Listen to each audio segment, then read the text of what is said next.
Está no ar o Vegancast.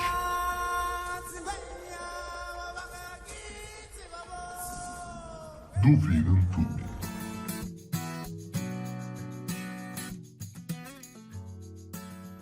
Galera, eu sou o Rafa Vegan e o futuro do Brasil está no amado Nordeste. Fala galera, aqui é a Flá Vegan e a energia solar é muito mais plural que só vitamina D. Fala galera, aqui é a Jéssica Rodrigues e já imaginou ter uma usina nuclear de 1.400.000 quilômetros de diâmetro? Este é o Sol.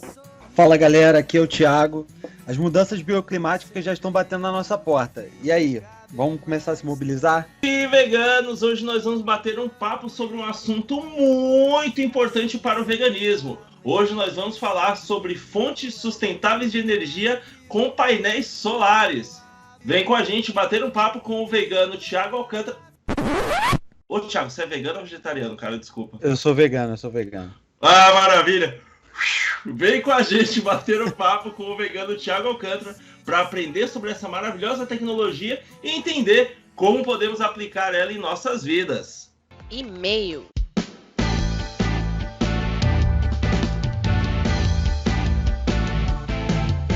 E vamos lá para mais uma leitura de e-mails. Começando, vamos já dar alguns recadinhos. Vocês sabem, a gente tem que fazer nosso ativismo.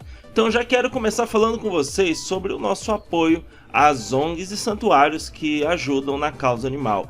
Como vocês sabem, eles estão lá no campo, eles estão no front fazendo esse trabalho que a gente simplesmente não consegue porque vivemos na cidade. Então, qual é uma forma muito eficiente de a gente apoiar eles? Curtindo, deixando um comentário, compartilhando, dando um like, fazendo uma doação, entre outras ações. Então a gente convida vocês hoje aqui a irem lá no Instagram e seguirem as ONGs que eu vou listar agora. Beleza, galera? Então, começando aqui com a ONG ABNTP de Campinas. O Instagram dela é @ONG_ABNTP_Campinas_. Seguindo também com o @arrinza.santuário, Vale da Rainha, tudo junto. O Arrinza é com H, então é AHIM de Maria SA. Santuário Vale da Rainha. E para fechar, o santuário que, se eu não me engano, passou por uma mudança recente. Eu vi algo nas mídias, parece que mudou de endereço recentemente. É o @Santuário Animal Sente da querida Nana Índigo. Galera, vocês estão por todo o Brasil, vocês estão aqui na internet e essa é a forma mais fácil de a gente que está separado se apoiar, se ajudar e fazer o veganismo crescer. Do mesmo jeito que eu peço para vocês darem apoio e irem lá nesses Instagrams, curtirem, deixarem um comentário e, quando possível, fazer uma doação. Fale também do nosso programa, fala do podcast para um amigo vegano, para uma amiga vegana, para uma pessoa que está pensando em considerar o veganismo, porque a nossa meta é expandir o veganismo por todo o Brasil, é transformar o Brasil inteiro em um país vegano, e para isso a gente precisa principalmente da sua ajuda. O que as pessoas precisam para se tornar veganas mesmo é conhecimento, é saber que tem a comida, saber que tem as coisas que ela vai gostar de comer e como encontrar, como preparar, onde encontrar, por aí vai. Então esse é o nosso trabalho, galera, é levar informação. A gente está fazendo isso, informação. Então vamos usar a nossa influência, vamos usar o Vegan Power para alcançar essa meta e transformar o Brasil no país mais vegano do mundo. E seguindo aqui, quero dar um recadinho também agora do pessoal do Lhamas.atelier. Galera, vocês já sabem, tem diversos produtos. Os produtos são muito fofos, muito bacanas, e eles estão alinhados com os valores do veganismo, né? Tudo é feito com fio de malha sustentável. Os pedidos você pode fazer direto no Instagram, e aproveitando que você vai lá, você já pode ver os posts. Você vai encontrar, gente, plant hanger, porta-papel higiênico, ninho para planta, peso para portas, rede para gatinhos e diversos outros produtos. Então acesse lá, galera, @lhamas.atelier. Aproveitando para lembrar também que o nosso Instagram é @oficialvegantube. Lá a gente faz sorteios, coloca muita informação sobre veganismo, alguns memes e, claro, a melhor parte do Instagram, mais sorteios. Então segue a gente lá, @oficialvegantube, e fica de olho que muito em breve teremos sorteios. E gente, é sorteio de tudo, é comida, é camisa, é roupa, vai ter sorteio de tudo. Uma ideia é facilitar a transição para o veganismo. A gente vai trazer para vocês tudo que o veganismo tem para oferecer, porque essa é a proposta. Então segue a gente lá, @oficialvegantube. E para fechar, galera, eu quero mandar um recadinho do pessoal da Moon Artesanal. Vocês sabem, já ouviram falar de tempê? Conhece tempê? Basicamente, tempê é uma das maravilhosas proteínas veganas que a gente tem no mercado hoje, que é feita com fermentação de grãos. Então a gente está falando de um alimento muito saboroso, uma textura excelente, tem hambúrgueres, tem diversas modalidades, vamos chamar assim. E a gente está falando de uma proteína vegana de alta qualidade com alto teor de fibras. Acessem lá o Instagram, é @moon.tempê, esse tempê tem H no final, então é moon, M-U-N.tempê, T-E-M de Maria, P-E-H. E lá você vai poder encontrar todos os produtos, eles têm diversos posts, não só mostrando os produtos, mas também as formas de preparar, como utilizar. Vocês vão perceber que o tempê é um alimento extremamente versátil e, como a gente já pontuou aqui, com alto valor de proteína. Lógico, muito interessante, principalmente para a galera da musculação. Então sigam lá no Instagram, @moon.tempê.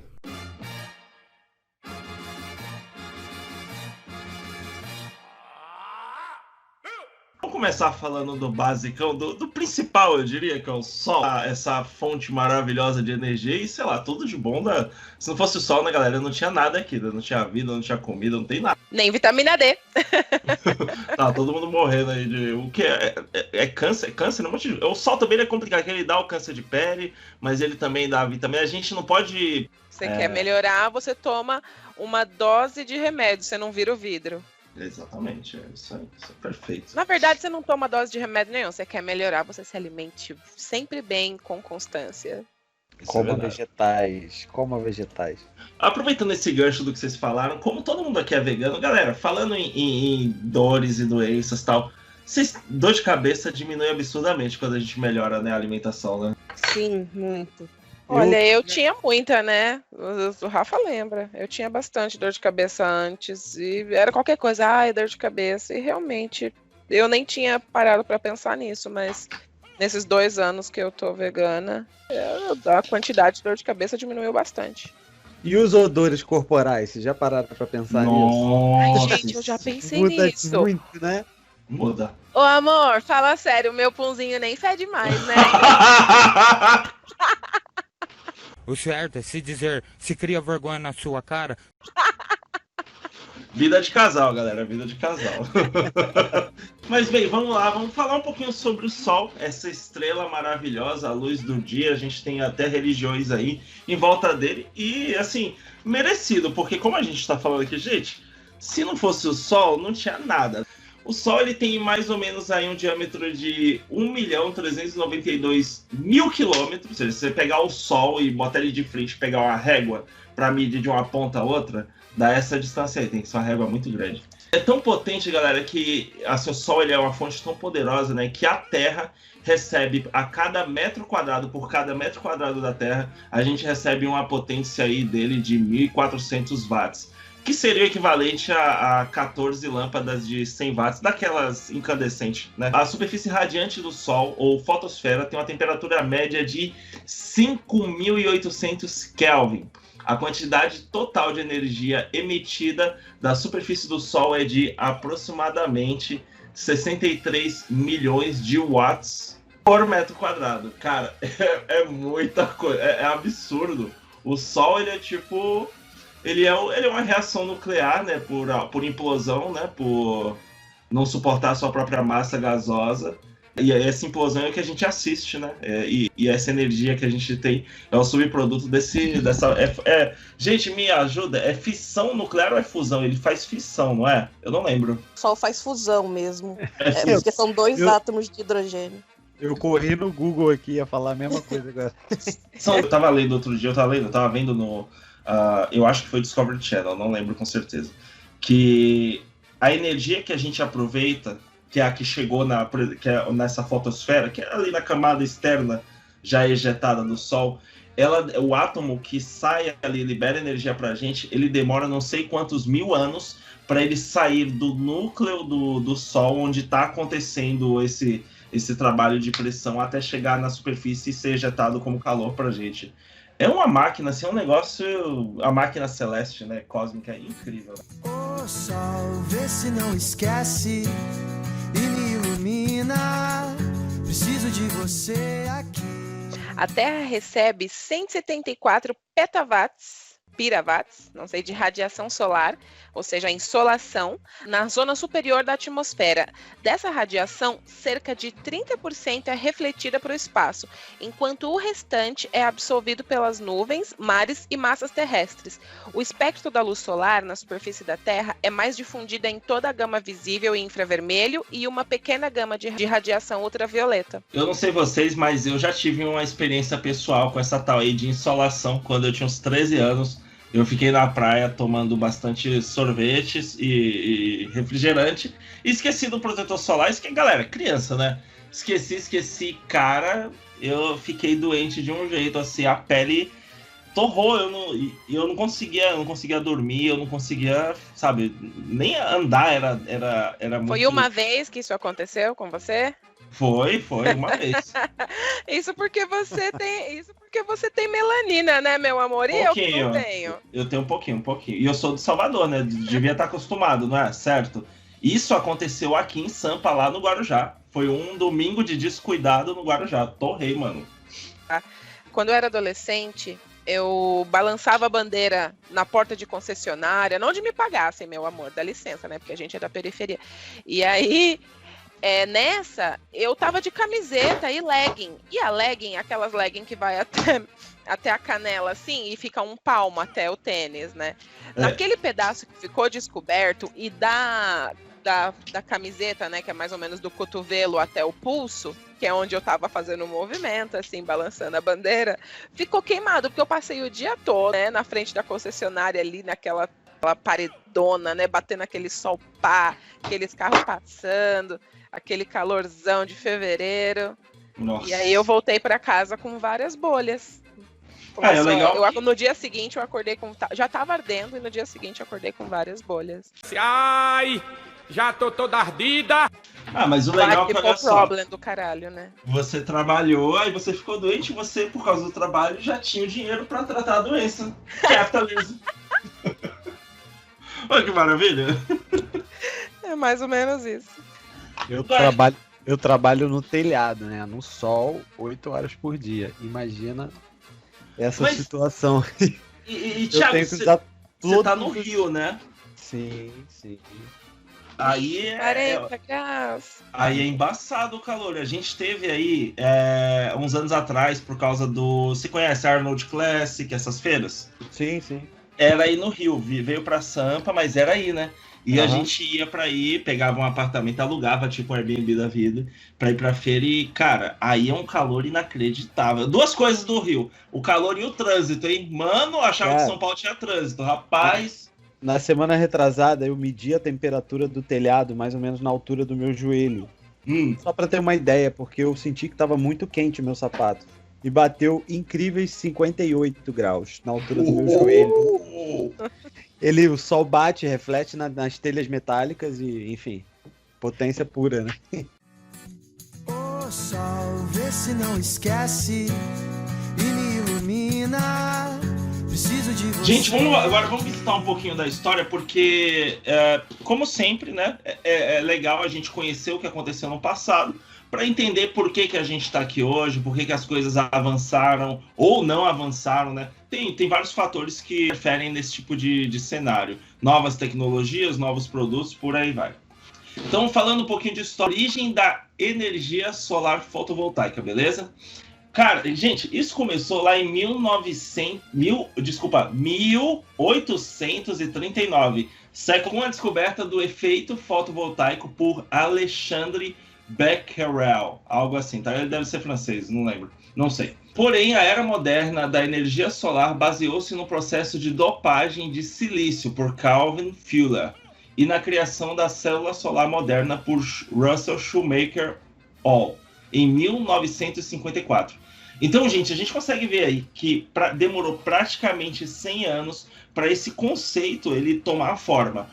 Um cara descobre uma parte, o outro percebe, faz uma mudança ali, aí outro vem com novas tecnologias, adapta, e aí a gente vê o nascimento de um novo conceito. O anúncio da primeira célula voltaica foi durante uma reunião anual da National Academy of Sciences, em abril de 1954. Assim como toda grande descoberta científica, No entanto, ela não aconteceu de um dia para o outro. O processo de aperfeiçoamento da técnica foi demorado e envolveu diferentes cientistas e engenheiros. Vamos deixar claro pro pessoal o que é o efeito fotovoltaico? O sol reflete nas placas solares, né? Essa parte de silício que é colocada nela, de sílica, que é hidratado, hoje o processo é um pouco diferente, é mais tecnológico, mas continua seguindo os padrões que vieram lá dessa centena atrás de anos aí. Ela faz reações dentro dela mesmo e ela gera uma corrente contínua. A tensão de saída do painel solar já é em DC, já? Corrente contínua? Não, perdão. Os cabos, o painel solar ele sai em CA. Ah, tá. Corrente alternada. E aí a gente tem os inversores, que são equipamentos que transformam, que recebem essa energia do cabeamento solar, jogam para transformadores e transformam para energia, né, no padrão que a gente tem nas concessionárias de corrente contínua. A escala disso de geração vai do pequeno, né, da microgeração. Hoje a gente tem usinas de mini geração, que são um pouco maiores, até projetos maiores, que aí esses sim tocados diretamente pelas concessionárias. Mas no geral é isso. Assim, agora o procedimento bioquímico que envolve esse dentro da célula em si, eu não sei te dizer como funciona exatamente, né? Porque isso é uma questão de física e química mesmo. E com certeza tem um pouquinho de segredo de patente, algo do gênero envolvido, né? Pra não dar o ouro assim. É até engraçado pensar que a gente não produz, né? O Brasil não produz, não existe nenhuma marca que produza painéis fotovoltaicos. Isso é muito louco, né? Ainda mais um país com o potencial que a gente tem, né? Porra, o sol passa aqui em cima praticamente o ano inteiro, galera. Isso é insano. Ô sol, vê se não esquece e me ilumina. Preciso de você aqui. Continuando a história aqui, galera. Então, como a gente estava falando, nenhuma invenção vem de um cara. Vem sempre de uma galera. E vocês vão perceber que várias pessoas foram envolvidas nisso. E pra gente chegar no que a gente tem hoje. E assim, cada uma foi dando ali um empurrão, né? Um melhora a tinta, outro melhora a cor, outro melhora a matéria-prima. E aí, quando a gente vê, a gente tem um produto como a gente tem hoje aí, com um percentual bem mais alto de eficiência, né? Então, voltando aqui, ó, o Russell Wall foi o cara que inventou a primeira placa de silício. E aí ele foi o cara que patenteou esse sistema fotovoltaico moderno, que como o Thiago falou, que é bem parecido com o que a gente tem até hoje. Então a tecnologia ela não mudou tanto, ela vem sendo aprimorada sem se transformar radicalmente. No meio, só te cortar, no meio do caminho já rolou o selênio revestido. Hoje as placas elas levam até metais como prata e cobre na sua composição, né? Da célula fotovoltaica em si. Então, olha só, o Russell Wall foi o que inventou a placa de silício e também foi o primeiro a patentear o sistema fotovoltaico moderno. No entanto, ele só alcançou esse êxito graças ao trabalho de Kevin Fuller, Jared Pearson e Derek Chapin. Da Bell Labs, eu acho que todo mundo aqui conhece o Bell Labs, no meio da eletrônica, informática. Então, o Fuller foi o químico que desenvolveu pela primeira vez o processo de dopagem de silício. Pearson, então, estabilizou as placas de silício a partir de reações químicas produzidas pelo contato de uma junção PN ou diodo com as placas mergulhadas em lítio, podendo observar um comportamento fotovoltaico nas placas analisadas. Nesse mesmo momento, Chapin procurava uma fonte de energia alternativa para baterias usadas em redes telefônicas remotas. Fuller e Pearson entraram em contato com o físico e, em 1955, células de silício foram usadas pela primeira vez como fonte de alimentação de uma rede telefônica na Georgia, Estados Unidos. Olha que foda aí. Os caras pegaram a criação e já virou um business e já colocou para sustentar uma infraestrutura de comunicação. Imagina entregar esse projeto, galera. Imagina. E é doido pensar que hoje a gente tem várias conexões da energia fotovoltaica aplicada na gestão ambiental de cidades, né? E como isso interfere diretamente no espaço urbano, tal qual esse rolê aí de usar a energia para empresa telefônica, enfim. Sabe o que mais me assusta, galera? Eu acho curioso. A gente aqui no Brasil, pelo menos no Brasil, né? A gente vê essas invenções, essas coisas que são tipo mágicas, como se fosse um negócio do outro mundo, que nem... Um exemplo do que eu tô falando é direção hidráulica. Eu achava que direção hidráulica era um negócio novíssimo, que tipo, inventaram, sei lá, em 1990. E aí, depois que eu fui estudando, lendo as coisas, eu vi que isso é uma invenção de 1950. Mas até hoje a gente não tem no Brasil meio que padrão. Quer dizer, eu acho que agora, depois de 2014, virou padrão. Mas até antes não tinha. E a mesma coisa com, tipo, energia... Com a fotocélula, com energia solar. É uma tecnologia antiga que a gente poderia estar usando há muito tempo. E não, né? Ninguém sabe, a gente viu pouquíssimo. Eu mesmo, não sei vocês, a primeira vez que eu vi um negócio de energia solar assim, que funcionava, era numa calculadora. Era uma calculadora que ela não tinha pilha.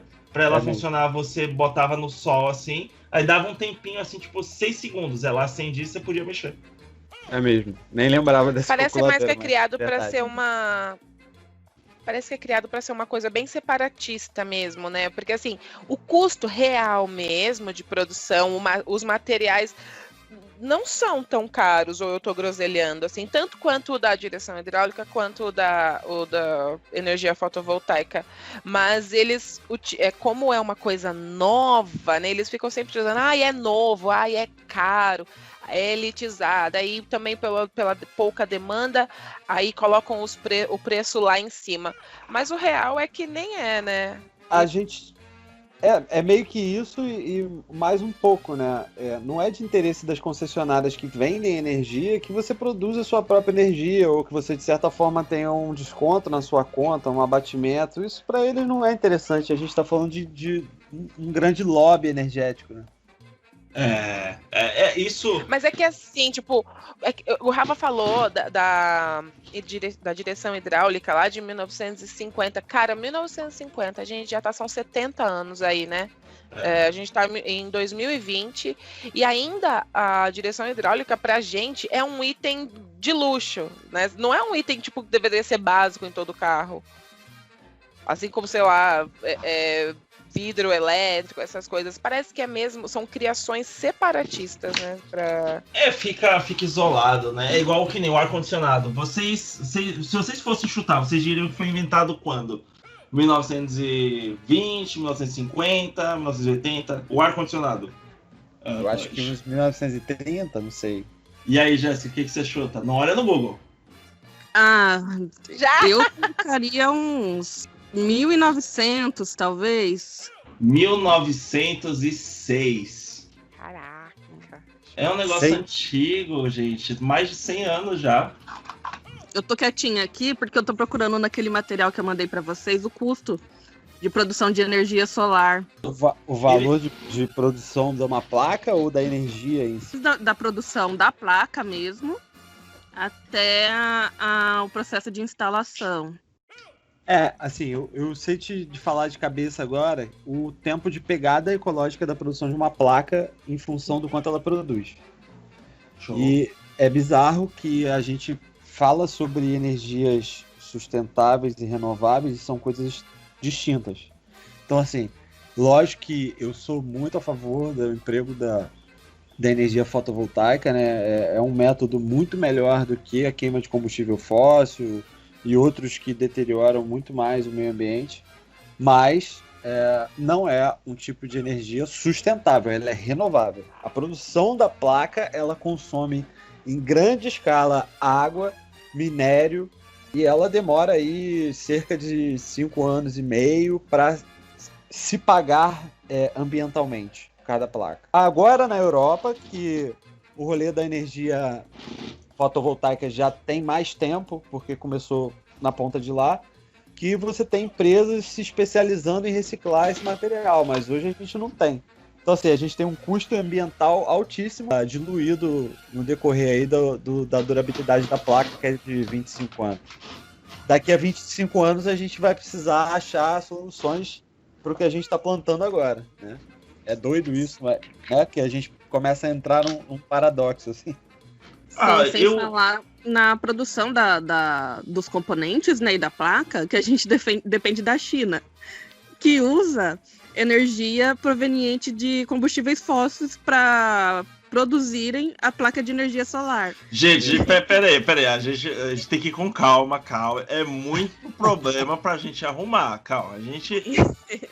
vamos dar as mãos. A China tá com a gente nessa. E é aos poucos mesmo, porque, que nem, galera, olha só. Há 20 anos atrás, beleza? Todo mundo aqui é velho. 20 anos atrás, a gente não tinha o que fazer com placa-mãe de computador. Lembra? Vocês lembram disso? Era um problema.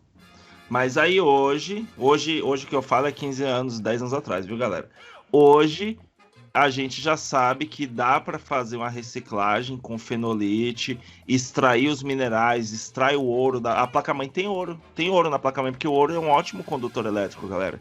Então, o pessoal percebeu esse valor e eles começaram a reaproveitar. Hoje você consegue vender empresas que vão, por exemplo, vai fechar um parque, fechar um site, um lugar, e tem que se livrar dos computadores, eles vendem esses computadores velhos para essas empresas que vão lá e fazem essa etapa de reciclagem, digamos assim.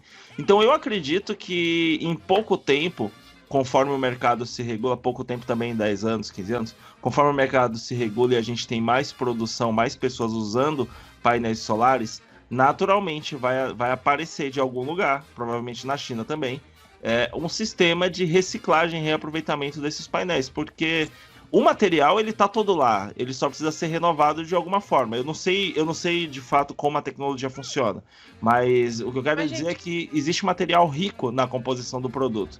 E eu acredito que nem todo esse material rico é perdido quando o painel perde o seu tempo útil. Ele não queima e trinca, explode, ele só para de reagir. Sim, não é isso? Sem dúvida. Inclusive as camadas principais, né? As camadas que revestem o silício cristalino são vidro, as bordas são metálicas, tem cobre. Então, sim, parte disso é... Agora, o silício cristalino ainda não tem um fim.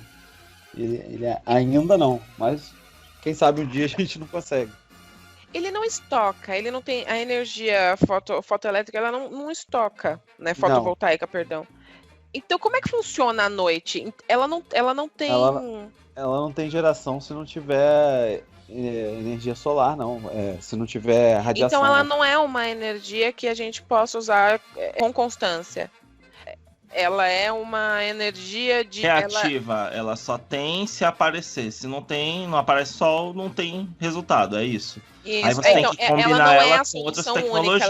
Única, é isso que eu quero dizer, ela não é uma solução única, né? Ela é combinada, não dá para ela não resolve 100% da necessidade. Acredito que na próxima década a gente consiga esse feito. Uma empresa chinesa... como é que seria? Então, uma empresa chinesa, junto com uma outra europeia, que agora não vou me lembrar o nome, se juntaram com a Tesla e conseguiram pela primeira vez estocar a energia produzida por uma usina fotovoltaica. Só que a imensidão da bateria que eles fizeram para isso é um negócio desproporcional pro tanto que ela consegue guardar o tempo dela, né? O tamanho do primeiro computador lá, né? É tipo isso. E o quanto esse computador, por exemplo, gastaria de energia? Se ele tivesse bateria, quanto tempo demoraria para acabar? Sei lá. A bateria, o computador, você aperta o botão ligar e ele não chega no Windows antes da bateria acabar. É tipo esse conceito, né? Mas enfim, eu acho que a gente está caminhando para na próxima década, quem sabe, ter avanços nesse sentido. Mas hoje, sim, é uma energia combinada. Que eu ia dar uma aqui de advogada do diabo, sabe? Defender. Opa, adoro. É que, como eu sou engenheira eletricista, quando eu entrar na universidade, eu tinha essa visão de que havia um grande lobby contra a energia e tal. E quando a gente vai se deparar com as soluções de tecnologia, hoje, com a tecnologia atual, é impossível você usar a energia fotovoltaica como base. O que é a base? Tem uma média de consumo de energia durante o dia todo, né? A nível Brasil. E essa energia ela tem que estar disponível 24 horas por dia. Né? Se você ligar o computador 3 horas da manhã, tem que ter energia. A gente chama essas tecnologias de tecnologias de base. E também tem a tecnologia de pico. O que é o pico? Sabe 6 horas, 7 horas da noite, quando todo mundo vai tomar banho junto? A gente precisa de uma energia que imediatamente eu falo, eu quero aumentar a sua produção em 33% imediatamente. Isso é o que a gente chama de pico. E a energia fotovoltaica, infelizmente, ela não obedece nenhuma das classificações. Nem a de base, que é aquela que eu tenho uma energia fornecida 24 horas por dia, e nem a de pico, onde eu, engenheira, controlo a quantidade de produção energética imediatamente. E aí o que acontece? Como a gente está falando do Brasil, né, que tem uma linha de transmissão de energia aí de 54 mil quilômetros, ou seja, maior do que a da Europa, a galera sempre fala, mas por que vocês não colocam energia fotovoltaica em larga escala? Porque o Brasil tem muito sol, então dá para iluminar o Brasil inteiro. E realmente a gente tem o sol, que é o principal, só que a gente não tem a tecnologia que viabiliza. Hoje, infelizmente, as únicas tecnologias que a gente tem que são viáveis para base e pico são a hidrelétrica, o carvão, gás em algumas situações e a nuclear. E aí todas essas outras tecnologias de produção de energia, que são sim muito boas, eu sou totalmente a favor, tá, da energia eólica, elas funcionam muito melhor na situação de micro e mini geração. Então, o ideal, se a gente quer ter uma planta no Brasil que seja mais limpa, não que a hidrelétrica não seja uma planta limpa, tá, gente? O Brasil é um dos países com maior capacidade de produção renovável do planeta. Então, a gente já tem uma planta limpa. Mas se você quer otimizar isso, sem precisar construir uma nova hidrelétrica que tem todo o transtorno ambiental, investir na mini e microgeração. Porque daí dá pra gente usar muito os painéis solares, dá pra gente usar muito essa energia de uma forma que seja eficiente, não sobrecarrega o sistema único de energia, ou seja, não sobrecarrega as linhas de transmissão de grande potência. Logo, a gente não precisa mais de novas usinas nucleares, ou usinas hidrelétricas, ou usinas de carvão. Então, eu sou muito fã da mini e microgeração, porque eu acho que enquanto a gente não tem uma tecnologia que transforma a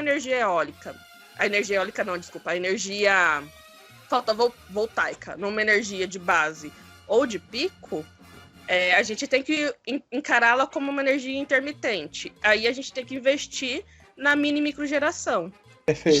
Sinceramente, eu acredito que esse é o caminho que a gente naturalmente está indo, principalmente quando a gente observa tecnologias de larga escala que foram adotadas por toda a humanidade. Por exemplo, como a Flávia citou, né, no começo do programa, o primeiro computador lá, o ENIAC, beleza? Quando ligava ele, eu acho que era Filadélfia a cidade mais próxima. As luzes da cidade piscavam, porque o computador ele detonava a eletricidade. Era justamente esse efeito que você falou, Jéssica. Ligou o ENIAC para fazer um processo, acabou a energia da cidade do lado. Aí quando desligava, voltava ao normal, né? Porque ele era muito pesado. E hoje em dia a gente tem... Eu tenho um celular aqui na minha mão que eu tô chutando, mas ele deve ser, no mínimo, 10 milhões de vezes mais potente do que esse computador. E ainda não passou nem 100 anos disso. A gente tá falando de 1945, mais ou menos, ali, 1955. Então, olha só, as tecnologias, elas vêm, elas são adotadas de forma grande, aí vai diminuindo o tamanho da tecnologia, vai entrando mais na população e a gente vai ficando mais autônomo. Antigamente, esse cenário pandemia mostrou pra gente uma coisa que há 10 anos atrás era inimaginável. Empresas vivendo só na internet. Pô, mas Rafa, e os servidores? Não precisa, porque você compra o serviço online. E a infraestrutura? Ué, tá todo mundo em casa com um laptop, um fone de ouvido e uma conexão 4G ou fibra ótica. Então a gente absorve isso e vai ficando mais autônomo nessa perspectiva. Há 20 anos atrás, para você arrumar um emprego, você tinha que fazer um curso de informática. E isso era um argumento. Não, eu sei mexer em computadores. Hoje em dia não. Hoje em dia, pacote Office, você não vai colocar isso no currículo. Qualquer pessoa deveria saber mexer no Office, porque é distribuído de graça praticamente.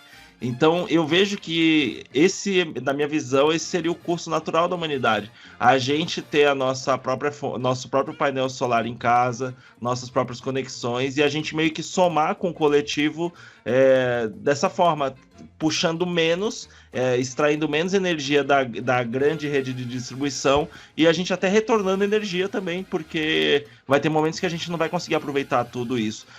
Até mesmo porque, na medida que a potência em relação à nossa experiência de usuário aumenta, o consumo de energia diminui. Ou seja, o ENIAC funcionava com sabe lá quantos megawatts de potência. O iPhone tem uma bateria de 5 ampere, 2 ampere, não sei. Então, a gente está indo hoje para lâmpadas LEDs, que consomem uma corrente muito menor do que uma lâmpada incandescente. E ambas fazem o mesmo trampo, que é iluminar. Então, eu vejo que é uma junção desses fatores que vai fazer com que a gente chegue no ideal do veganismo, que é a autonomia de todos os aspectos. Geração de energia na parte do gás, elétrica, por aí vai. É legal essa conexão que você falou agora com a pauta vegana, porque é sobre isso que se trata as pequenas ações bioclimáticas. Da mesma maneira, para quem ainda não é vegano e decidiu que vai fazer menos refeições ou menos dias, cada pequena ação tem um resultado muito positivo. E o que foi dito sobre micro e mini geração é muito válido, é isso mesmo, esse é o caminho. É o melhor caminho em todos os cenários, do ponto de vista econômico, de matriz energética de base, com outros tipos de geração. Eu acho que é isso aí.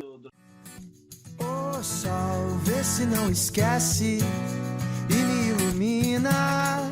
Preciso de você aqui. Durante a pesquisa, Thiago, eu estava lendo sobre a questão da eficiência, né? Que tem essa pegada, né? Ela começou assim pouco eficiente e foi melhorando ao longo dos anos, né? Começou com 1% de conversão elétrica, que tipo, é baixíssimo. Hoje, depois ela foi evoluindo. Eu acho que hoje está em o quê? 40%? Mais ou menos isso, né, Thiago? A maior parte das placas que a gente usa está em torno disso aí. São placas que são acessíveis para a gente no Brasil. Na Europa você já tem placas com uma geração mais eficaz e hoje a gente usa aqui no Brasil, em média, placas de 300, 370, 410 watts de geração. Lá na Europa você já tem placa de 800 watts. Show de bola. E essa porcentagem que você citou aí no início, lá dos primórdios, eu nem sei mensurar quantos watts isso seria capaz de gerar por metro quadrado, não sei. Tanto que a gente viu aqui que em 1958, painéis solares foram usados em um satélite, o Vanguard 1. E eles tinham painéis de 1 watt, né, para alimentar o rádio de comunicação. Então, você vê como a tecnologia foi evoluindo. E, gente, olha só, eu vou passar uma lista aqui com datas e as mudanças que foram ocorrendo na tecnologia, tá bom? E aí a gente vai fazer uns comentários no meio do caminho, pra gente perceber como tecnologias às vezes se atrapalham. Tecnologia, a ambição do ser humano. 1839, o painel foi descoberto. 1883, a primeira célula fotovoltaica foi criada. 1905, o efeito fotoelétrico foi descoberto. 1922, Einstein recebe o nome por causa da teoria do efeito fotoelétrico. 1930, a teoria do efeito fotovoltaico. 1932, descoberta do efeito fotovoltaico no seleneto de cádmio, num elemento químico. 1954, processo de dopagem de silício. 1954, criação da célula solar moderna. 1958, início das utilizações de painéis solares. 1976, criação da primeira célula de silício amorfo. 1992, criação de célula de filme fino. 1994, primeira célula solar que superou em 30% a eficiência de conversão.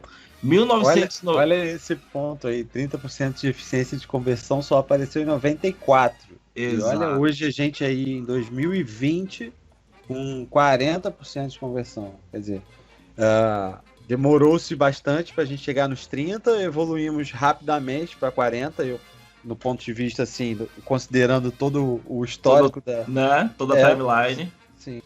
E em 1999 a gente chegou a uma capacidade fotovoltaica total instalada no planeta que atingia 1.000 megawatts. 1.000 megawatts, perto do que a gente entrega de energia hoje com a hidrelétrica, é nada, né, galera? É pouquíssimo, né? Eu tô um pouco fora, mas...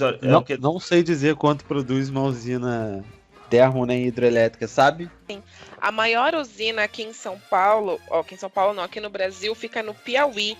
Em São Gonçalo do Gurgueia, ela já manda 475 megawatts. Então, agora, ó, vamos fazer uma pausa. A gente fez um comparativo, beleza?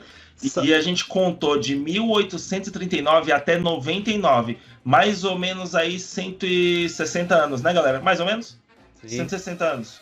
O que aconteceu, gente, no mundo nesse mesmo período? Apareceu um produto chamado petróleo. O petróleo também, tem diversas aplicações, desde lubrificante, a borracha, polímero, um monte de coisa, e combustível que resulta em energia. Então, assim, a gente já tem a gente tem o conhecimento sobre o sol dá para fazer eletricidade há mais de 150 anos. Mas por causa de um novo produto mais barato, mais fácil de transportar, mais fácil de estocar, mais fácil de converter, mais versátil, essa tecnologia foi empurrada para o lado. Do mesmo jeito que o carro, o veículo, galera, ele começou elétrico. E aí ele foi invadido pela tecnologia do óleo, pelo uso de petróleo, por causa do interesse econômico. E o interesse econômico é algo que filtra tudo que acontece na sociedade. Por exemplo, a gente vai perceber que durante a história, pessoas como Nikola Tesla, eles tinham a visão de vamos fazer a tecnologia crescer e dividir com as pessoas para que todos possam crescer e evoluir. Como a gente falou, né? Geração própria, conceitos de compartilhamento. Mas por causa de interesses, essas tecnologias não foram desenvolvidas e dizem que algumas foram até sabotadas para que não acontecesse essa distribuição, que ia acabar regulando a sociedade muito mais, né? A Jéssica que falou agora sobre a usina do São Gonçalo, no Piauí. Fui eu, a Flávia. E, Flávia, é engraçado que uns 15, 20 dias atrás, a gente estava conversando com o pessoal da Enel, que entregou para essa planta mais uma seção de geração fotovoltaica, né? Que se soma a isso aí. De 130, eu acho, 130 e poucos megawatts. Só Caraca. De fotovoltaica. Então. No mesmo local, ali no São mesmo. Gonçalo, no Piauí. Da Enel. Então, de 475 mais esses 100 e pouco, é isso? Soma. Dá uns 600 e pouco megawatts agora de distribuição. Isso mesmo. Isso aí. De geração, né? Caraca. Aí grande parte dessa usina acabou ficando. Da parte solar, né? Ficou destinada para geração de 20 anos aí das empresas que integram o grupo deles mesmo, né? Não vai para rede. Aí não sei como funciona a questão para concessionária disso, né? Assim. A distribuição, né? Da distribuição, né? Porque eles separaram para eles mesmo, né? Aí não sei como é que é isso internamente do ponto de vista legal. Voltando a falar sobre as datas, então, o marco que a gente parou foi em 99. Em 2000 começou a utilização de sistema fotovoltaico conectado à rede. Em 2006 vem o novo recorde, onde a célula solar converte com 40% de eficiência. E em 2011 a gente vem aí tem as fábricas solares na China, reduzindo drasticamente o custo de fabricação, que era um problema, né? Até poucos anos atrás. Em 2012, vem uma regulamentação da ANEEL, a regulamentação número 482, resolução normativa instituída pela ANEEL em abril de 2012, que estabelece que as condições gerais para o processo de microgeração e microgeração distribuídas aos sistemas de distribuição de energia elétrica e o sistema de compensação de energia elétrica serão válidos. Portanto, a resolução permite a qualquer consumidor gerar sua própria energia renovável conectada à rede de distribuição, com o acúmulo de créditos energéticos, autorizando inclusive os critérios necessários para a conexão à rede de sistemas de energia solar. E aí Então isso quer dizer que foi só em 2012 que liberou pessoa física a utilização da energia solar renovável com desconto na conta de luz, é isso? Vamos falar o português claro para a galera? É isso? Com acúmulo de crédito, sim. Anteriormente você podia, é o que a gente chama de geração na carga. Você podia ter 10 painéis solares, pessoa física na sua casa, conectados ao seu relógio, e isso faz um abatimento direto. É como se o relógio girasse ao contrário, sabe? A eletricidade, ela funciona que nem água, né? Então, aonde vem água, ela gera diferencial, né?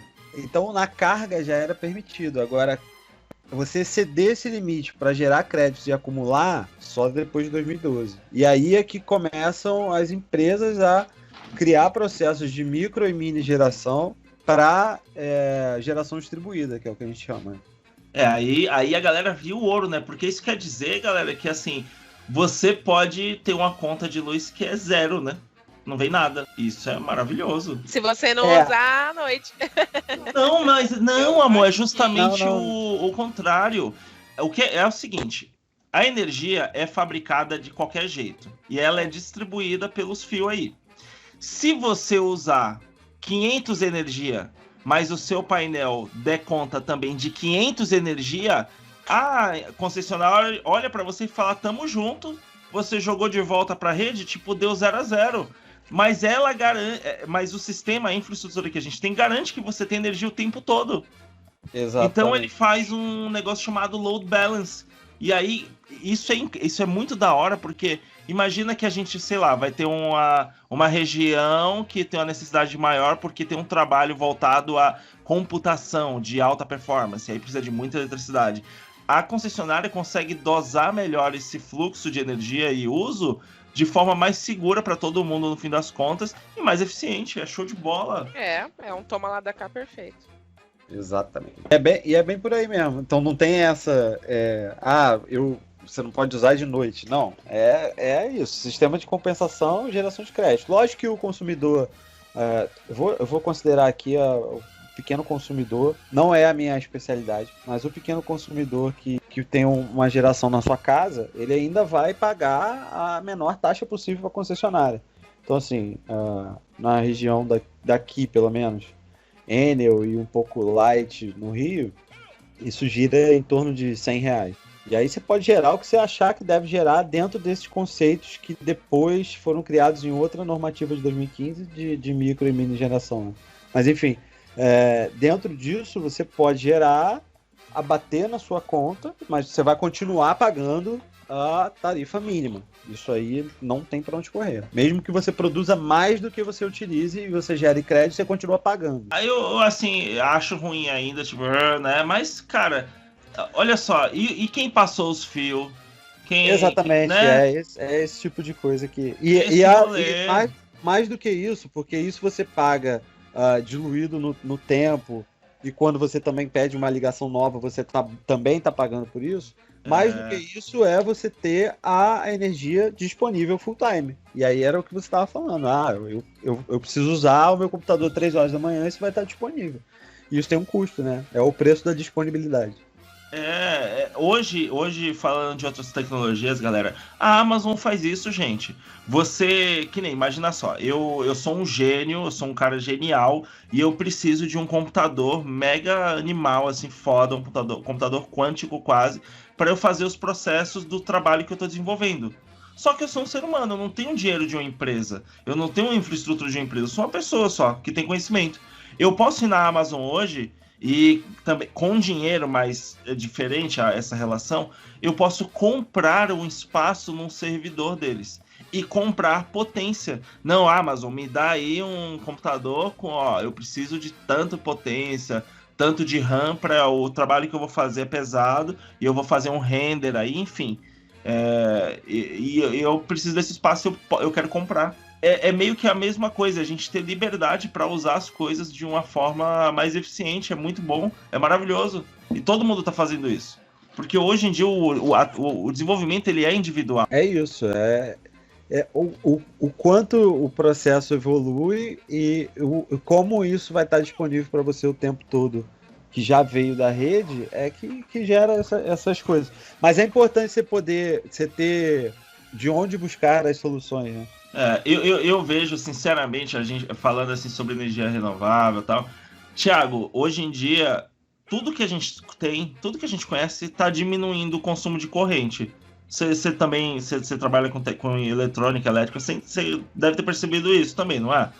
Lógico que tem equipamentos de alta performance, que a corrente ainda é elevada. Mas se a gente for olhar no geralzão, a gente está adotando muito mais LED, hoje em dia as TVs consomem menos, hoje em dia a gente tem laptop muito mais, então você não tem mais um computador de fonte de 800 watts, você tem um laptop ali de uma fontezinha de 25 watts, sabe? E ele te entrega a mesma experiência. Inclusive, eu acho que isso vale até para grandes equipamentos, né? Equipamentos maiores de ar-condicionado. Exato, geladeira. Refrigerador, inclusive ar-condicionados de grande... Inclusive, antes de trabalhar com energia fotovoltaica, eu trabalhei um pouco com eficiência energética, especificamente com climatização. E você tem sistemas de fan coil hoje para refrigerar espaços como um shopping inteiro, que gastam menos da metade do que gastavam há 8, 9 anos atrás. Então, é uma tendência, eu diria que natural da tecnologia, do desenvolvimento. Eu não vejo um mundo tão distante onde, por exemplo, os prédios, eles tenham um mix de telhado de painel solar, os prédios normais, né, de pessoas normais, não um prédio que mora uma galera, um condomínio. Um mix de painel solar combinado com turbinas eólicas pequenas. Pequenas que eu digo assim, com uma hélice de 1 metro de diâmetro. Pequenas, com sistema de grade para proteger os bichinhos, né, não morrer.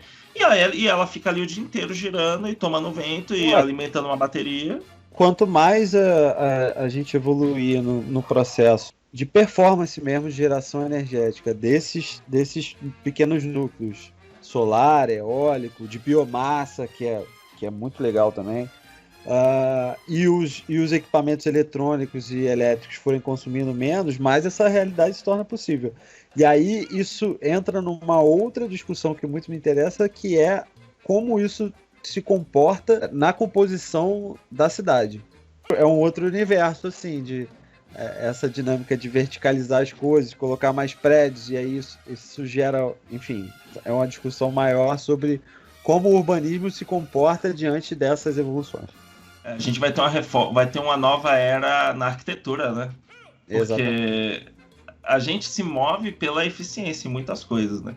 Eu fico aqui brincando, porque a gente mudou, a gente mora há pouco tempo num AP novo aqui, e dá uma corrente de vento aqui inacreditável às vezes. E eu tenho aqueles cooler de computador, o grandão, o cooler de, eu acho que é 12 polegadas que chama. É aquele maior, que é quase do tamanho de um leitor de CD. E aí, quando dá essa corrente, eu travo ele na janela e faço um túnel de ar.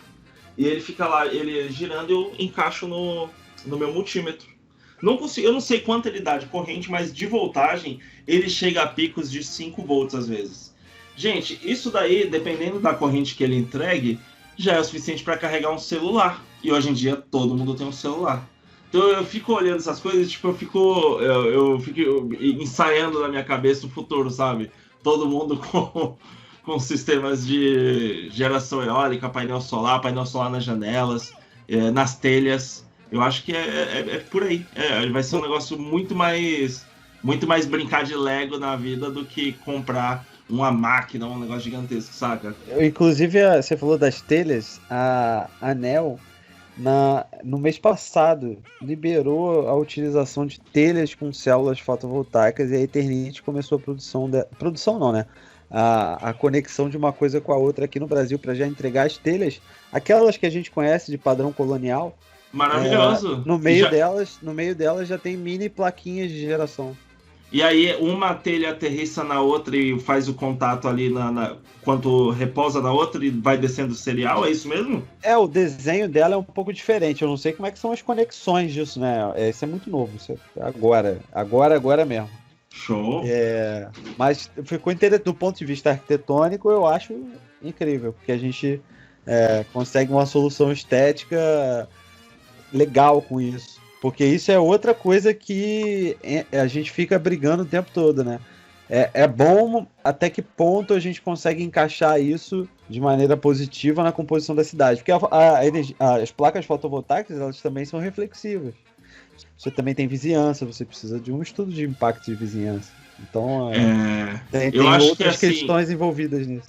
Eu realmente vejo um potencial assim insano nessa tecnologia, em áreas que naturalmente não tem pessoas nem vegetação, que nem o Cerrado, o Nordeste, a Caatinga, aquela região que tipo, não tem ninguém, você não vai atrapalhar ninguém, ninguém vai tomar um reflexo na cara, sabe? Ninguém, entre aspas, sempre vai afetar alguém. Quando eu paro para pensar no futuro assim da energia fotovoltaica em plantas maiores, de 1, 2, 3, 4, até 5 megas. Eu imagino isso na água. Eu só consigo visualizar isso na água. Também, boiando lá. Assim, em estruturas fixadas ali. Eu acho que isso tem um impacto muito menor no ecossistema como um todo do que ela pousando ali no solo, né? É lógico que esse exemplo seu é válido. O Cerrado, acho que o Cerrado menos, porque você tem um bioma ali que se comporta de maneira diferente e você sombrear isso, você pode causar alterações severas.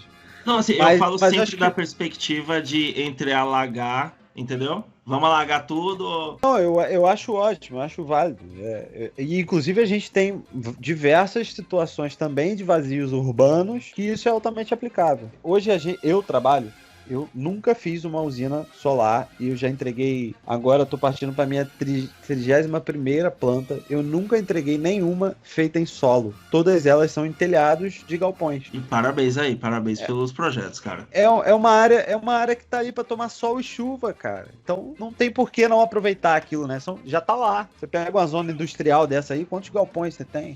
Aí em São Paulo, eu acho que, não sei, Guarulhos, essa área aí de muitos galpões, enfim, é uma área que pode ser muito aproveitada. Eu vejo um potencial muito grande, assim, de pelo menos em relação à iluminação básica, a cidade consegue resolver sem precisar da concessionária. Iluminação, todo mundo conseguir acender uma luz na cidade. Eu vejo isso sendo muito possível com essa adoção em massa, sabe? Sei lá, o painel tá R$10 o metro, assim, isso ia ser maravilhoso. Eu acho incrível, eu sou muito a favor disso aí. Não porque trabalho com isso diretamente que fico satisfeito. Eu quero mais é que fique barato e muito acessível. Quanto mais, melhor. O retorno médio, assim, em anos, um investimento feito? 4 anos, de 4 a 5 anos. Hoje, para você fazer uma geração para sua casa pessoal, para você que consome aí algo em torno de 400, 500 kW mês, há 4 anos atrás você gastaria uns 24 mil reais. Hoje você gasta metade disso. E qualquer pessoa que estiver interessada, quiser, enfim, falar sobre isso, eu quero instalar na minha casa, vou mandar a foto do meu telhado aqui. Pode te mandar no seu Instagram lá, Thiago? Porque isso é um negócio que a galera tem muita dúvida. Cara, eu posso, dependendo da região, eu posso encaminhar para pessoas que fazem isso. Pessoas físicas que queiram fazer nas suas casas. Tem empresas parceiras que acabam fazendo. A gente, a empresa que eu trabalho e eu pessoalmente, acabo não fazendo. Porque são projetos menores e a gente tem uma quantidade muito grande de projetos que são pequenos também, esses projetos que você citou aí de 75 kW, né, que são de microgeração. Eles são pequenos, mas a gente está falando de projetos de 400 placas. O projeto residencial aí gira em 20 placas.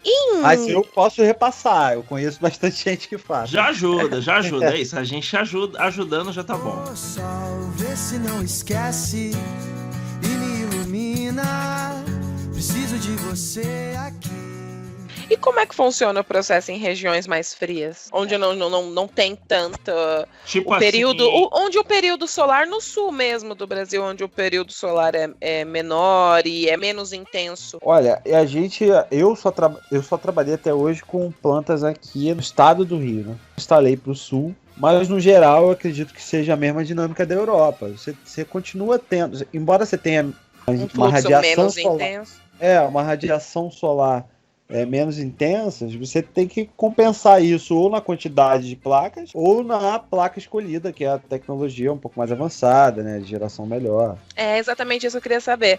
Se a pessoa, ela consegue de qualquer forma, porque o sol chega lá, né, menos, mas chega, e aí ele tem que compensar com placas ou com uma...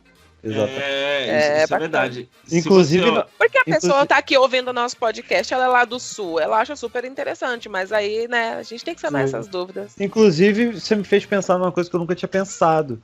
nos países do extremo norte, que você tem um clima muito mais severo e muito menos horas de sol, isso não consegue ser aplicado do lado de lá. Não consigo visualizar isso num país que fica 6 meses com sol, 6 meses noite. Ou 8 horas do dia tem sol e o resto não, enfim. Porque quando a gente fala em energia solar e energia renovável, a gente vai sempre para os países mais tropicais e para os estados, falando aqui de Brasil, a lista de usinas, elas estão concentradíssimas no Nordeste, né? Eu vejo que tem, das 10 maiores, nós temos uma em São Paulo e, se não me engano, uma em Minas. Só o restante está todo voltado para o Nordeste. A análise certa é essa mesmo, né? Tá perto ali da linha do Equador, quanto mais perto, melhor. Eu acredito que o desenvolvimento da tecnologia de transmissão e a união entre os países, eu acho que essa unificação em massa, como a internet vai vir com a distribuição de eletricidade, e aí essas regiões elas vão ficar responsáveis não para alimentar a população local, elas vão jogar na transmissão em massa para aumentar esse volume e esse volume ser estocado em algum lugar, sei lá, provavelmente por alguma coisa da Tesla, não sei, Thiago. Eu vejo dessa forma, porque o negócio é você captar. Captou, você tem o ativo ali, o que tem o valor. Você pode usar ele na hora, pode jogar na bateria, ele já é seu, isso que é importante. Então toda região onde você consiga buscar ele, contanto que o preço da telha seja barato, vale a pena, né? Sim, claro. Eu penso que a gente está caminhando para que, pelo menos no Brasil, né? Hoje a gente tem quase 2% da matriz energética de fotovoltaica. Eu acredito que nas próximas 2 décadas aí a gente multiplique isso por 10, talvez. Com certeza. E que isso tudo se some a outras fontes de energia renováveis e outras fontes de energia sustentáveis também, tal qual biomassa, que é muito legal, eólica, enfim. Eu acho que é esse, o caminho é por aí.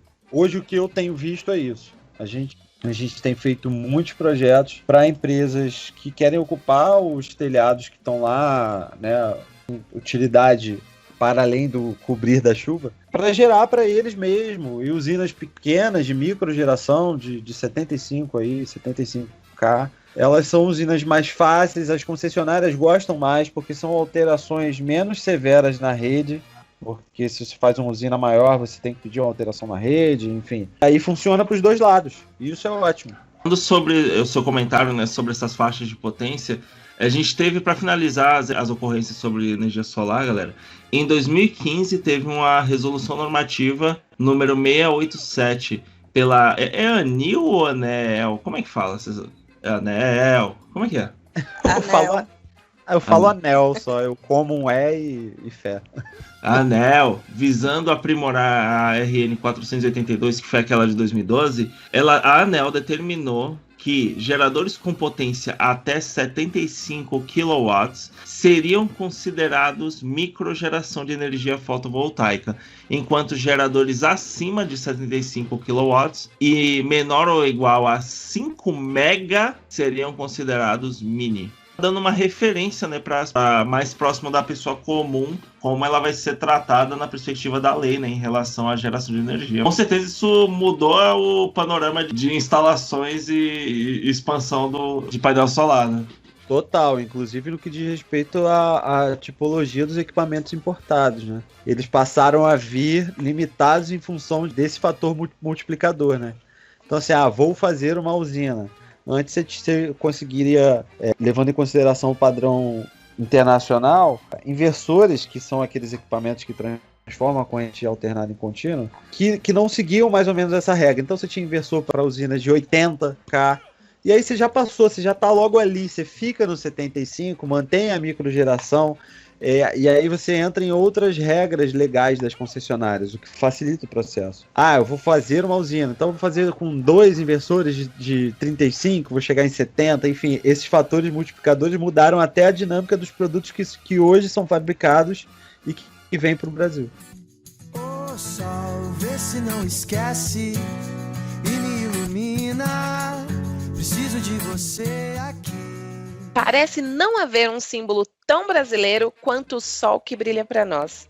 Ilumina nossas festas, faz nosso povo tão acolhedor e, por que não, a energia que ilumina nossas casas. O país possui um grande potencial para gerar eletricidade a partir do sol. Só para se ter uma ideia, no local menos ensolarado no Brasil, é possível gerar mais eletricidade solar do que no local mais ensolarado da Alemanha, que é um dos líderes no uso de energia fotovoltaica. Segundo o Atlas Brasileiro de Energia Solar, diariamente incide entre 4.444 watts por metro quadrado a 5.483 watts por metro quadrado no país. Aqui olha é o aí, lugar, né? Olha, é o que a gente estava falando agora há pouco, né, Thiago? Que eu te perguntei lá da Europa e tal. Esse comparativo aí foi muito bom. É isso. Thiago, sinceramente, eu vejo assim o Nordeste do Brasil inteiro, o Nordeste inteiro, daqui a tipo uns 10 anos, sendo uma Las Vegas. Luz, muita atração, muita festa, muita pool party, saca? Festa de piscina. Porque, lá tem vento, lá tem sol o dia inteiro. E, assim, é a região do Brasil que você mais se diverte. Porque o lugar que é frio, que tem o clima frio, tem um período do ano, gente, que você, tipo, não sai de casa. Lá nunca tá assim. E até quando chove ainda é quente. Então, beleza. Não fica ruim, não fica frio quando chove. Quer dizer, a galera de lá até fala é frio, mas se uma pessoa de São Paulo for pra lá, né, for pra, tipo, Ceará, no inverno, não vai sentir que tá frio. Vai achar que tá uma maravilha. Eu ouvi tudo que você falou agora, imaginando a voz do Ariano Suassuna falando isso tudo que você falou. Foi maravilhoso. Eu digo às vezes brincando que eu divido a humanidade em duas categorias. De um lado estão os que concordam comigo e gostam de mim. Do outro estão os equivocados. E assim, tudo com ar-condicionado, eficiente, mas tipo, beleza, porque gera energia pra caramba o tempo inteiro. Tem área pra isso, tudo somado ao... Imagina tudo isso somado à cultura, à alimentação local é maravilhosa, a culinária, aos parques, a praia. Gente, é pra ser um paraíso na Terra. É por isso que existe toda essa repressão em cima, né? Parece que quando a pessoa vê o risco iminente de dominação de um local, de uma cultura, aí a ignorância começa a tomar, afastar ou para poder criar um preconceito em cima disso, porque parece que todo preconceito gerado em cima do Nordeste é para que as pessoas não enxerguem o quão bom ele é, o quão potência o Nordeste é aqui no Brasil. E outubro de 2018 mostrou que o Nordeste está aí para representar a gente de maneira positiva. Obrigada, galera do Nordeste. Eu não tenho como, por mais que a gente não tenha ganho essa batalha, eu não tenho como não agradecer vocês. Ô sol, vê se não esquece e me ilumina. Preciso de você aqui. E eu vejo assim que o frio ele tem seu lado bom também, galera. Por exemplo, aqui é muito melhor para você colocar um computador de alta capacidade por causa da temperatura, locais mais frios, porque aí você não... Que nem, imagina você refrigerar um computador lá no Nordeste, embaçado. Agora, se você botar ele aqui, aí já é mais de boa. E se for descendo mais, onde é mais frio, melhor ainda. Então, eu acho que todos os lugares têm os seus pontos positivos se a gente jogar junto com a natureza e aproveitar o melhor de tudo. E, gente, é lá, o lugar é lá, galera. Qual é o lugar do Brasil que você quer ir passar as férias? Você quer ir para um lugar que tem sol, praia, comida gostosa, barata, e você se diverte. E nunca chove, nunca... Tô viajando aqui. Tanto que eu fui, as minhas 3 últimas férias eu passei na Bahia. Ei, maravilha, que saudade. Saudade. Ai, minha terra, eu preciso voltar para Salvador. Eu vim pra cá em 2000 e naquela época a tecnologia ela tinha um eixo, né?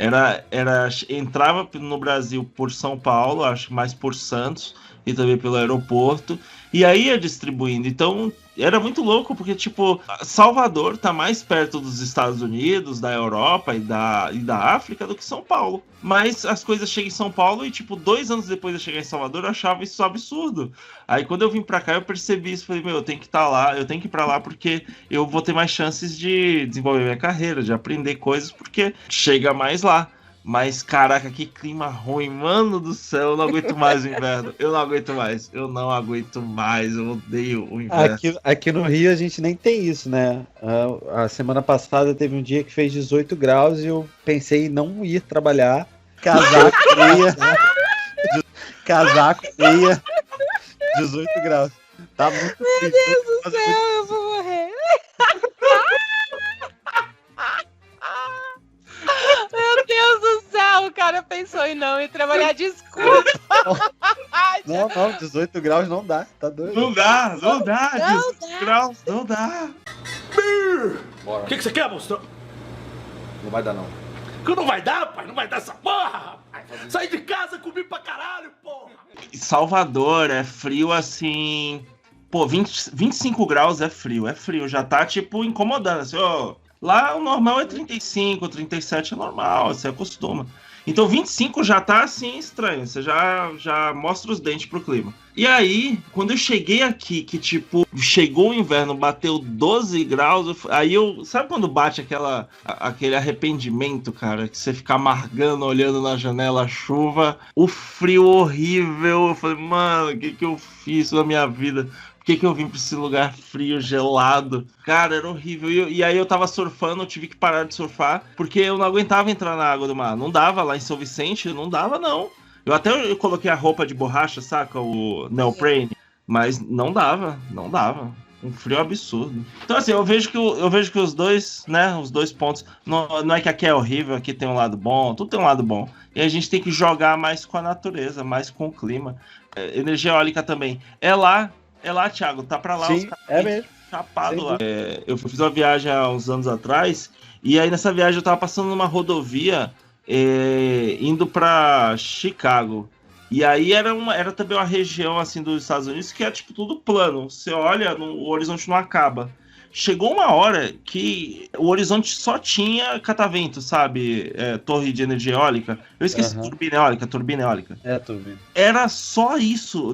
Eu olhava pra onde... Sabe quando você tá dirigindo e onde você olha a plantação de cana? Onde eu olhava era a plantação de turbina eólica. Olha, você falou um negócio legal, que você imagina, quando você imagina o Nordeste, você imagina ele cheio de, né, desse tipo de geração e de fonte de energia limpa. E olha como é sintomático que a gente viva em grandes centros e a gente só consiga imaginar matrizes energéticas diferentes das convencionais para os grandes centros, ligadas ao biomassa e ligadas à utilização de vazios urbanos, esses telhados ou terrenos abandonados, enfim. Olha como é sintomático e mostra essa discrepância entre os grandes centros e a região do Nordeste ali e toda essa imaginação que você criou aí sobre o assunto. O sol, vê se não esquece e me ilumina. Preciso de você aqui. Agora, Thiago, fala um pouco pra gente sobre essa experiência, né? Como que você começou a trabalhar com isso? Como fala um pouco pra gente. Então, eu sou arquiteto. Eu não sou engenheiro eletricista. Logo depois de formado, logo no iniciozinho, me convidaram para fazer uns desenhos técnicos de uma usina, que inclusive hoje é a maior usina que essa empresa já fez. E eu tomei gosto por aquilo, resolvi dar uma pesquisada, entender um pouco melhor sobre o assunto, me inteirar nisso. Eu não faço hoje, eu só fiz esses desenhos técnicos, eu não produzo projetos do ponto de vista técnico de usinas fotovoltaicas. O meu trabalho é de implementar essas usinas. Então eu gerencio todos esses projetos de implementação da usina até o final, os testes de operação assistida e tudo mais. A maioria delas são da empresa mesmo onde eu trabalho. Funciona mais ou menos assim: coloca as usinas fotovoltaicas nos telhados, aluga os telhados de terceiros e faz a geração distribuída para outros terceiros que não necessariamente estão na mesma cidade. É geração à distância. E aí eu fui tomando gosto para produzir esses projetos. O meu grande conhecimento é executar obras. Isso é o que eu faço. E aí a obra é assim, tipo, a empresa te liga: Thiago, quero botar uns painéis aqui para eu economizar o dinheiro na conta de luz. É basicamente isso. Na verdade, é assim, a boa parte das usinas são nossas, é da própria empresa. Então, por exemplo, um condomínio. Hoje você mora num condomínio, você mora num apartamento, não sei. A boa parte dos clientes são condomínios ou escolas. E aí como funciona? O condomínio que está situado, vou usar para você aí a sua dinâmica de localização. Um condomínio está situado no Morumbi aí com com 4 blocos de apartamento. Ele paga aí conta de energia do condomínio, não dos condôminos, do condomínio, uma fatura enorme. E ele compra energia da rede, da concessionária, a, vamos supor, 90 centavos o quilowatt-hora. Um exemplo.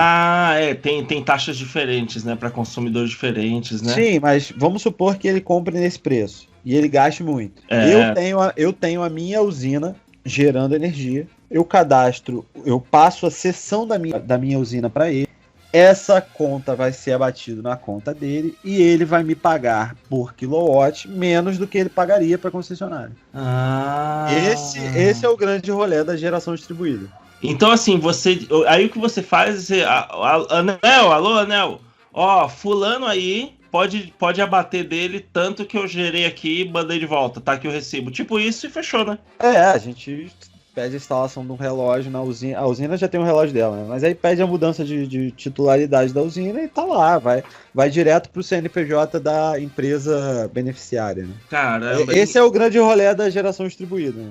Muito bom, muito bom. E aí aproveita a infraestrutura de distribuição que já tá aí, não precisa mudar nada, né? Não precisa instalar nada. Né? É aí, show de bola. São poucos casos em que a empresa liga e pede para colocar painéis por conta dela. Eu quero comprar 500 painéis e eu quero colocar essa geração aqui direto no meu relógio, na minha carga. Isso pelo menos pra gente é raro. Tem empresas especializadas nesse assunto. A gente faz pouco. Normalmente a gente faz isso aí, geração distribuída. Como você falou, vocês têm usinas, né? Vocês vão fazendo usinas em várias regiões, né? Estratégicas e tal. A maioria de microgeração. A gente tem só 2 usinas de mini geração.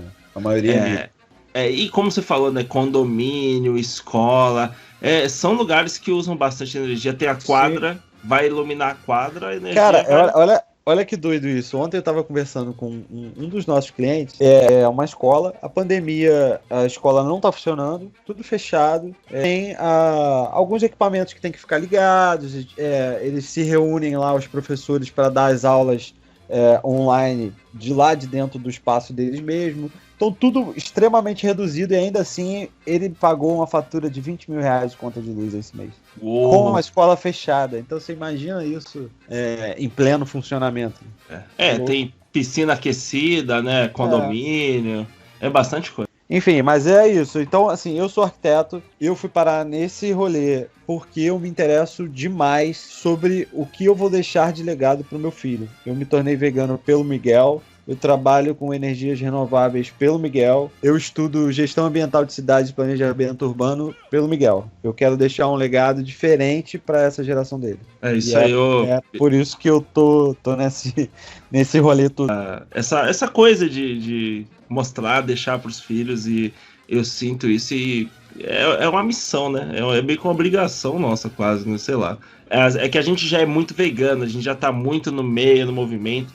E a nossa fala parece até ser meio alien para as outras pessoas, mas é como se fosse nossa obrigação divina isso, né? Não tem jeito, né? Depois que você entende o seu papel e o quanto de pegada você vai deixar, não tem como mais fechar os olhos com esse tipo de coisa. Eu queria saber como que foi essa relação e se ele acha que tem algum futuro da expansão da energia solar com alta capacidade, né? Enquanto vocês estavam falando, eu estava pesquisando aqui e existem torres de energia solar capazes de produzir até 400 metros. Só que não tem como controlar. Se ele acredita que dá para implementar isso ao médio prazo? Eu acredito que nessas próximas 2 décadas aí, a gente, como eu falei, a gente aumente aí em 10 vezes a capacidade de geração nacional. E aí eu imagino isso mais na pegada ou solo ou mar, menos verticalizada possível, mas aí enfim, eu tenho uma pergunta sobre o mar, por exemplo. Ó. Aí imagina, só para ver se eu tô imaginando certo. A gente vai ter uns donut bot, bota a placa em cima, amarra, e aí faz tipo um monte, uma presa na outra e solta igual a rede, assim. Solta e deixa lá no mar boiando e com fio amarrado pra gente pegar energia. Tipo isso, né? Falando modo desenho. Grosso modo, né? A grosso modo. Seria tipo isso, né, Thiago? É mais ou menos por aí, a grosso modo, sim. E Já aí, existem plantas assim, né? Não me recordo se no Brasil tem, não. Na Austrália você tem... Eu lembrei agora que no Nordeste tem muita usina hidrelétrica a fio d'água marítima, que é quando você coloca as turbinas bem na quebra das ondas. Quebra de onda. Dá para usar essa infraestrutura, porque como ela é em U, e tentar agrupar painéis solares ali, né? Porque já existe uma estrutura física, fica naquela região anti-quebra de onda. Acho que seria uma integração bacana de energia hidrelétrica com energia solar. Sim. E é legal pensar, eu penso sempre nesse lance da água, porque ele ajuda inclusive na eficiência de geração, né? Um painel menos aquecido, ele gera melhor. Então, assim, ele próximo da água, eu acho que tem todos os benefícios possíveis, pensando na dinâmica de ocupação e uso do solo, né? Evitando isso. E o aumento de eficiência, enfim. Eu tava preocupado num dia que desse um maremoto, saca? Aí aqui penso eu como urbanista, mais do que como gerenciador de sistemas fotovoltaicos, né? Eu tava preocupado, Thiago, quando um dia, sei lá, desse um maremoto, fosse o painel solar voando pra tudo que é lado. Mas eu joguei no Google aqui e realmente dá pra fazer até móvel, né? Pode botar um barco, guincha, vai dar ruim o clima, guincha de volta, traz de volta pra próximo da costa, prende, sei lá. Realmente. Eu acho que tem potencial. E o que você falou também de dissipar, né, a temperatura é verdade, né? Tá na água direto, coloca um dissipador para baixo, acabou. Temperatura baixa, gerando energia, não ocupa espaço, não incomoda ninguém. Sim. E assim, o painel ele resiste, né? Ele é resistente chuva, vento, Sim. É difícil arrancar esse tipo de problema. No telhado é tranquilo, né? Então, mais ou menos. Esse é o grande lance na hora. Instalar as placas é a parte mais simples do sistema. Porque você coloca num lugar, mete 2 parafusos e conecta 3 cabos. Não é o difícil. O difícil é fazer estruturas de fixação que vão garantir que aquilo não vai ter um problema. Porque você tem diversos efeitos de arraste, né? Porque a placa acaba funcionando como se fosse uma vela de barco e ela sai arrancando tudo. E se arranca ela pode arrancar um telhado inteiro. Então, não, a resposta é que precisa ser muito bem feito, pessoas extremamente especializadas no assunto, para que você não tenha problemas estruturais severos. No caso de telhados. Mas a dinâmica continua sendo igual para usinas de solo, e eu acho que no mar deve ser pior ainda. Assim, mais difícil, né? Sim, vai ter que ser uma estrutura bem robusta, né? A placa hoje em dia ela tem um tamanho padrão, né? Você compra uma placa inteira de 1 metro por 50? 2 por 1. Para usinas de casa, você usa placas menores, mas como eu quase não trabalho com isso, eu não sei nem dizer qual é o padrão assim residencial. Mas essas usinas para micro e mini geração é 2 por 1. O peso médio de uma placa dessa é uns 10 quilos? A estrutura inteira, com a estrutura de fixação, uns 15 quilos por metro quadrado. Então, sem a estrutura, uma placa dessa de 2 por 1 deve pesar uns 21 quilos por aí. Se eu puder deixar uma dica para quem você disse que possivelmente possa ter um interesse sobre, é que as pessoas pensem nisso de maneira mais acelerada. Não vou dizer nem só sobre a questão bioclimática, porque parece que a gente fica batendo na tecla e parece religiosos fervorosos da causa bioclimática. Eu vou ser bem pragmático para que as pessoas entendam que o momento ideal para se fazer isso é agora. A gente tem boas normativas sobre taxações e impostos para energia solar. As coisas mudam de ano a ano, a gente tem corrido para fechar muitas usinas esse ano e no próximo, porque a gente fica meio que às escuras para saber como vai ser depois. Então quem tiver interesse começa a pensar logo, porque é um bom momento para se pensar no assunto. A minha família, ela foi contemplada pela prefeitura com instalação fotovoltaica. Então, algumas prefeituras do estado de São Paulo, pelo menos, inclusive São Paulo, eles têm esses convênios com quem é de população mais carente, ou quem adquiriu imóvel pelo CDHU. Uhum. Então, tem alguns programas no estado de São Paulo, para quem é de classe baixa ou adquiriu imóvel pelo CDHU, que conseguem fazer essa instalação de fotovoltaico com um preço muito, muito abaixo do mercado. Se eu não me engano, foram R$2.000 e foi parcelado, sabe? É bem abaixo do preço. Sim, excelente. 15 mil para 2 mil já Lógico, diferença gritante. Eu fico pensando assim que o quanto é importante que as políticas públicas levem em consideração gerir ambientalmente o município. A minha avó, ela adquiriu o imóvel há 45 anos, quando era Coab, e ela ainda tem direito, ainda hoje. Então, eu achei muito bacana essa iniciativa. No caso, a minha família mora em Mogi Guaçu, foi a prefeitura de Mogi Guaçu, mas eu sei que a prefeitura de São Paulo também faz isso. Com quem é CDHU, Coab, Minha Casa Minha Vida, todos esses programas de moradia conseguem esses subsídios. Aí você pega uma boa parcela da população brasileira, né? Sim. Porque boa parte de quem tem casa própria hoje veio desses programas. Então, Thiagão, é isso, meu. Acho que a gente conseguiu fechar aqui qual vai ser o futuro. A nossa casa vai ser um mix de biodigestor para gerar o gás, né, pro fogão. Casa de telhado de grama com cobertura de painel solar. Aquecimento de água também com energia solar. O que mais que a gente consegue colocar? Turbina eólica, né? Turbina eólica também. Tem que botar uma turbininha lá em cima. O que mais que a gente pode botar? Acho que é isso aí, né? Fechou, de né? Geração, eu acho que é isso aí. E aí... Aí água, ó, já tem TV, tem água quente, tem internet, tem o que mais? E tem o gás. Pronto, fechou o rolê, já. É isso, aí nisso a gente adiciona um pouquinho de uma composteira, adiciona bastante vegetais na geladeira e tá pronto o nosso kit para combater as mudanças bioclimáticas. Bora, é isso aí, galera. E aqui você aprende um manual de como ser um vegano raiz. Pô, mas fala que sonho, hein? Já tô querendo montar uma vila vegana, sabe? Quero. A gente precisa de uma... Tudo fotovoltaica, tudo orgânico, com horta. Precisa de ajuda da China aí pra fazer uns painel bem barato pra, né, a gente poder espalhar isso que nem... Vai ajudar bastante. Contanto que não tenha mão de obra escrava. Sim. Aliás, gente, incentive a pesquisa nacional, viu? Porque se a gente não depender da China, fica muito mais barato, muito mais eficiente. Mas, galera, não dá pra fazer painel solar com nióbio, não? Dá pra se fazer quase tudo com aquilo, né? Dizem por aí. Ô sol, vê se não esquece e me ilumina. Preciso de você aqui. Se você quiser acompanhar um conteúdo mais denso e técnico, no LinkedIn eu falo bastante coisa sobre energia fotovoltaica, as plantas, tudo que tem acontecido de novidade. Só me procurar lá, Thiago Alcântara, facinho achar. Tá lá, site manager do Grupo Gera. E no Instagram, @arquemais.thiago. Ali é um rolê mais pessoal, tem bastante coisa sobre veganismo. Eu com meu filho muitão. E, enfim, no Close Friends você vai me ouvir falando mal do presidente. Tamo junto. Bom, gente, eu sou Jéssica Rodrigues, engenheira eletricista, especialista em projeto elétrico industrial. O meu Instagram é Jéssica Rodrigues 0112. E siga também o Instagram do podcast Afrontosas, onde eu e mais 4 amigas falando sobre vários assuntos.